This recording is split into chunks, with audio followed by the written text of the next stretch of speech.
Ei pessoal, bom dia, tudo bom com vocês? Hoje nós estamos começando a semana 2 do PET 6 e o tema da semana 2 é prismas.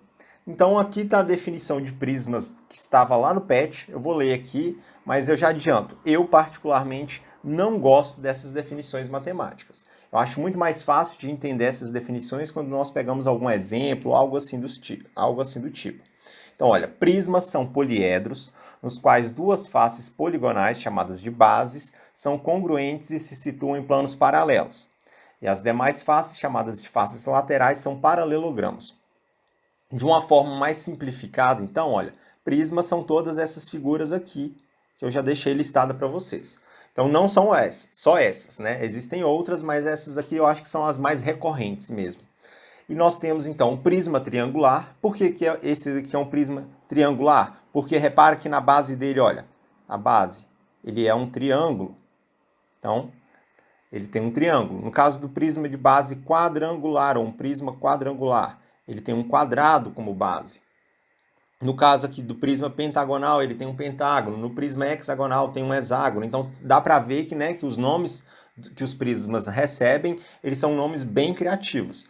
É triangular porque tem triângulo, é quadrangular porque tem quadrado, pentagonal por causa do pentágono, hexagonal por causa do hexágono. E reparem que, nesse caso, o próprio nome aqui, no caso triangular, vem de triângulo, então a gente está falando das bases desse prisma, tanto a base superior quanto a base inferior. A mesma coisa acontece com todos esses outros prismas aí.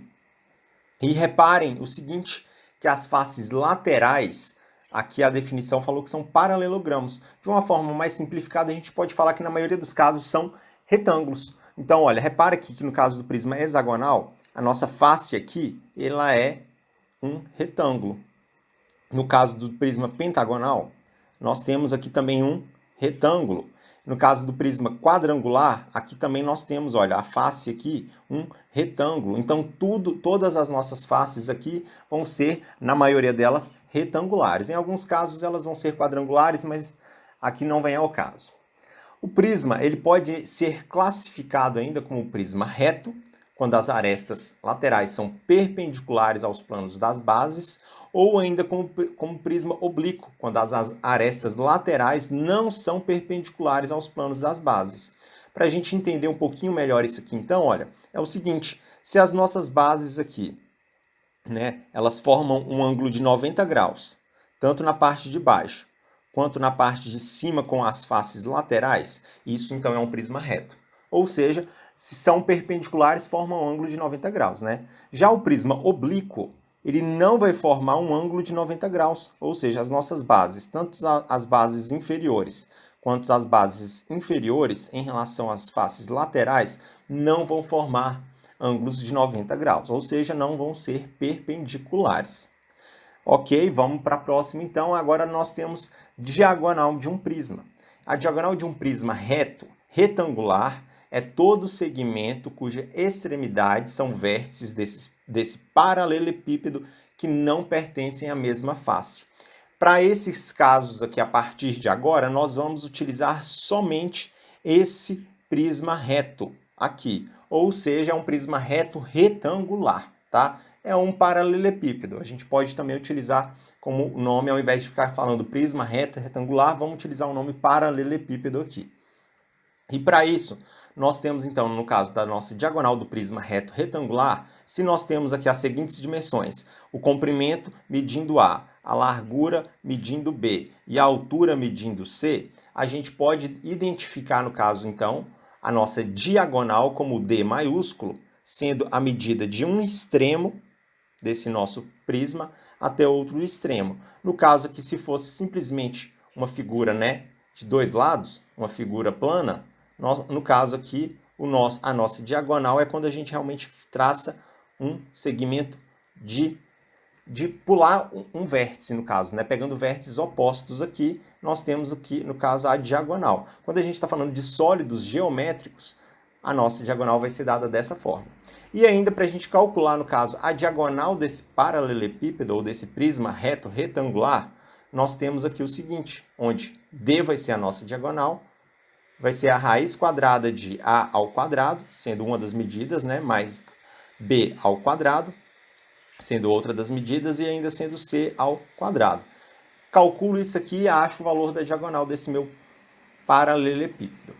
Vamos pegar como o primeiro exemplo aqui, então, realmente esse exemplo aí para a gente poder resolver. Olha, as dimensões de um paralelepípedo reto retângulo são 5 centímetros, 6 centímetros e 7 centímetros. Desta forma, calcule a medida da diagonal desse paralelepípedo. Então, vamos calcular, olha. Aqui eu posso falar que, no caso, A vale 5 centímetros, B vale 6, C vale 7. A ordem não interfere. Eu posso chamar qualquer um desses valores aí, como largura, comprimento, altura, ou qualquer um desses valores, igual eu coloquei, como ABC, que a ordem não vai interferir. Então, nós temos ali o seguinte, que vai ser a diagonal igual a raiz quadrada do valor A ao quadrado, mais o valor B ao quadrado, mais o valor C ao quadrado. Fazendo isso aqui, então, o nosso valor da diagonal vai ser igual a quem? A raiz quadrada de A, eu falei que é 5 ao quadrado, mais o valor B, que eu falei que é 6 ao quadrado, mais o valor C, que eu falei que é 7 ao quadrado. Calculando, então, a minha diagonal aqui, a gente vai chegar no seguinte resultado de 5 ao quadrado é 25, 6 ao quadrado é 36, 7 ao quadrado é 49. Vamos puxar a nossa raiz aqui. E para a gente fazer, então, o nosso final aqui, nós vamos chegar na diagonal de raiz quadrada de 25 mais 36 mais 49. Vamos fazer aqui rapidinho, dá 55, 85, 110. Raiz quadrada de 110. Não tem raiz quadrada, a gente deixa, então, como raiz quadrada de 110 centímetros. Posso deixar dessa forma que a ordem aqui também, pessoal, não vai interferir, tá? Então, a gente tem esses casos aí. Alguma dúvida? Não? Tranquilo? Então, se tiver dúvida, me manda lá no WhatsApp. Já aproveita e me manda, então, como palavra-chave da nossa aula aqui para vocês garantirem a presença de hoje, a palavra paralelepípedo. Paralelepípedo é a nossa palavra-chave de hoje. Me manda lá no WhatsApp para vocês garantirem a presença aí. Agora, nós temos que calcular o seguinte. Vamos para o nosso segundo exemplo, né? Ver o que o exercício está pedindo. Na figura seguinte, está representada uma pirâmide, cuja base coincide com uma das faces do cubo e cujo vértice P é o centro do cubo. Observe que cada aresta lateral dessa pirâmide é igual à metade da diagonal do cubo. Quanto mede cada uma das laterais dessa pirâmide? Como que eu vou calcular isso? Até coloquei repetir 2 vezes aqui a pergunta, né? Posso ignorar aquela parte ali. Então, quanto mede cada uma das arestas laterais dessa pirâmide? Como que eu vou calcular isso? Olha, primeiro passo, nós temos aqui um cubo. O cubo, qual que é a propriedade dele? Todas as faces desse cubo são quadrados. Então, todos os quadrados têm os lados iguais. Então, esse lado mede 4 centímetros. Esse lado aqui na parte de cima também mede 4 centímetros. Então, nós temos que todos os lados ali estão medindo aqui 4 centímetros. Né? Aqui é 4, aqui é 4, 4, tudo medindo 4 centímetros. Para a gente poder, então, fazer esse nosso cálculo, a nossa diagonal vai ser igual a quanto? Vamos calcular a diagonal disso aqui, porque, olha, nós temos que descobrir quanto mede esse tracejado aqui, olha. A diagonal é todo esse trajeto, mas eu não quero todo ele, eu só quero metade da nossa diagonal. Então, eu vou descobrir só esse valor aqui. Como que eu faço isso? Para isso, eu vou ter que calcular a diagonal. Depois que eu descobrir o valor da diagonal, eu vou dividir ela por 2, porque eu só quero a metade dela. É o que o exercício deu para aqui, olha. Observe que cada aresta lateral dessa pirâmide é igual a metade da diagonal do cubo. Então, nós temos que calcular a diagonal para depois calcular a metade da diagonal desse cubo. Então, vamos lá, olha. Vai ser a raiz quadrada de A ao quadrado mais B ao quadrado mais C ao quadrado. Os valores de A, B e C, no caso de um cubo, são todos iguais. Todos iguais a quanto? A 4. Então, vamos colocar tudo aqui, olha. 4 ao quadrado mais 4 ao quadrado mais 4 ao quadrado. Então, a nossa diagonal aqui vai ser igual a raiz quadrada de 4 ao quadrado é 16, não é? Então, vai dar 16 em todos os casos. A nossa diagonal aqui vai ser igual a quanto? 16 mais 16 mais 16 dá 48.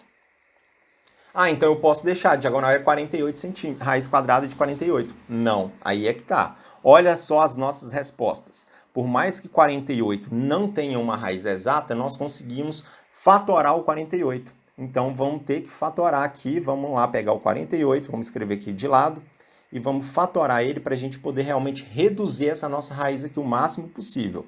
Vamos começar simplificando aqui por 2. 48 por 2 vai dar 24. Por 2 dá 12. Por 2 dá 6. Por 2 dá 3. Por 3 dá 1. Então, nós temos aqui que a nossa fatoração, como é raiz quadrada, eu vou agrupar esses meus valores aqui de 2 em 2. O 3 está sozinho, então vai ficar como 2 ao quadrado vezes 2 ao quadrado vezes 3. Então, no lugar lá do 48, olha, eu vou colocar aquele termo todo ali que eu encontrei, que é 2 ao quadrado vezes 2 ao quadrado vezes 3. O que eu tenho que fazer aqui agora é o seguinte, não é raiz quadrada. Então, todos esses termos aqui que estão ao quadrado, eu consigo tirar eles da raiz, simplificando esse meu expoente com o índice da raiz, que é ao quadrado. Então, esse 2 eu posso tirar ele. Esse outro 2 eu posso tirar ele. Repare que eles têm que continuar com o mesmo sinal aqui entre eles, no caso da raiz, que é um sinal de multiplicação. Já o 3, não tem como eu simplificar ele. Se não tem como eu simplificar ele, eu mantenho ele dentro da raiz. Então, eu deixo aqui como raiz de 3. E 2 vezes 2? Quanto que é 2 vezes 2? Não é 4? Então, eu vou colocar aqui a nossa resposta, que a nossa diagonal é igual a 4 raiz de 3. Mas olha, não tem essa resposta ali. Lembra lá do que eu falei lá no início? Quando a gente achar a nossa diagonal, eu tenho que ainda simplificar essa nossa diagonal por 2. Porque, mais uma vez, voltando ali no cubo, olha, no nosso desenho do cubo, essa nossa diagonal ela vem toda aqui. Eu não preciso dela toda, eu preciso só da metade dela. Então, vamos dividir por 2 para a gente achar o nosso valor da nossa diagonal. Então, a metade, no caso, da nossa diagonal, né, que é o valor que eu estou querendo, ela vai ser igual a quanto?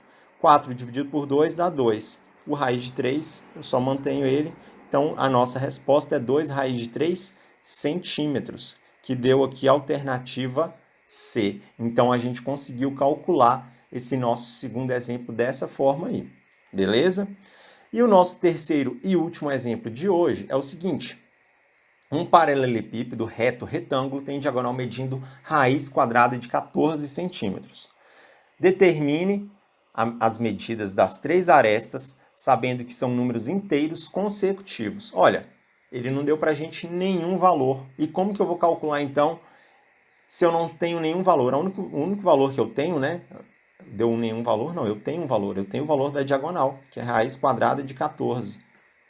E esse é o único valor que eu tenho. Eu não tenho os valores das arestas do meu paralelepípedo. Porém, eu tenho o seguinte, que são 3 arestas, né? E que são números inteiros consecutivos.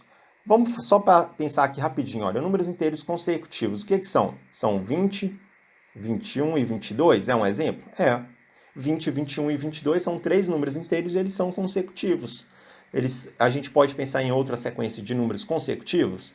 Tem o 0, tem o 1, tem o 2. São 3 números? São 3 números inteiros consecutivos? São também. Então, a gente consegue criar, a gente consegue então moldar de uma forma mais algébrica esses 3 números inteiros consecutivos aí. Quais são eles? De que forma que eu posso fazer isso? Vamos pensar no número do meio, chamando ele de x. Se são números inteiros consecutivos, o próximo valor eu vou ter que somar 1, né? E já o valor anterior eu vou ter que subtrair 1. Então aqui nós temos uma sequência de 3 números inteiros consecutivos, mesmo eu sem saber quais são esses 3 termos. Vamos de novo fazer um exemplo aqui rapidinho, olha. Por exemplo, se eu falar que o número do meio é 10, esse número posterior a ele vai ser 11, porque, olha, 10 mais 1 é 11, e esse número anterior a ele vai ser 9, porque, olha, 10 menos 1 é 9. Então, a gente consegue bolar dessa forma aqui esses 3 números inteiros consecutivos aí. Mais uma vez, a nossa fórmula da diagonal é igual a raiz quadrada de A ao quadrado mais b ao quadrado mais c ao quadrado. Eu vou falar que esse daqui é o meu valor A, esse daqui é o meu valor B, esse daqui é o meu valor C. Eu vou substituir agora todas essas informações nessa fórmula aí que eu escrevi de preto, que é a fórmula da diagonal. Então, nós temos a raiz quadrada de 14 no lugar do D, igual a raiz quadrada de A.